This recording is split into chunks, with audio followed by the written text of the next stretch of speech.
কি দেখো মা? কি দেখো? কি দেখো? বাবা, কি মনোযোগ সহকারে ডান্স বাংলা দেখছে ফোনে। তুমি ভেবেছিলে মা এরকম ফোন কখনো ইউজ করতে পারবে? এখন তো দিব্যি পাচ্ছ। বলতে না আমার ছোট ফোনে ঠিক আছে, আমার বড় ফোন চাই না। তাহলে ঘাঁটতে ঘাঁটতেই মানুষ একদিন শেখে। আমি এই জন্য বললাম না যে তুমি একদিন দেখবে এই ফোনটাই তোমার কত ভালো লাগবে, কত এন্টারটেনমেন্ট।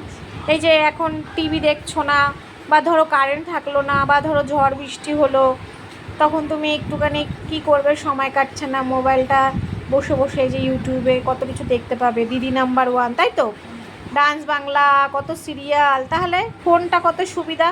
আমার মা কিছুতেই এইসব ফোন নিতে চায় না, স্মার্টফোন বলে আমার ছোটো ফোনই ঠিক আছে। আমি জোর করে এবার কিনিয়েছি। এইবার দেখো আর ছাড়ছে না, শুধু দেখি থেকে থেকে, যখন শুয়ে থাকে দেখছি টুক করে ফোন দেখছে শুয়ে শুয়ে। সকালবেলা উঠে বলবে এই দেখ তো ইউটিউবটা হচ্ছে না, আবার আর চোখে একটু দেখে নিলাম। কাকে বলবো, আমি ভিডিও করছি তোমার, সবাইকে দেখাবো যে এই ফোনটা। কদিন আগেও বলছে বিক্রি করে দে, আমার এই সব ফোন আমার ভার লাগে। আর এখন আমার থেকেও বেশি ফোন দেখে, শুধু থেকে থেকে কি ইউটিউব ইউটিউব। এই জন্য প্রথমে সবাইকে দেখিয়ে দিলাম কত মনোযোগ দিয়ে মোবাইল দেখছে। আবার বলছে বেশিক্ষণ পারি না, চোখে লাগে। আমি শুধু দেখি থেকে থেকে গিয়ে ইউটিউব খুলে ইউটিউব দেখছে।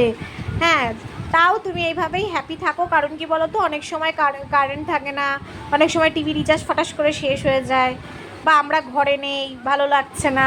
মনের মতো সব কিছু তার টিভিতে সবসময় আসে না, যেটা মোবাইলে আসবে। তাই তো মা?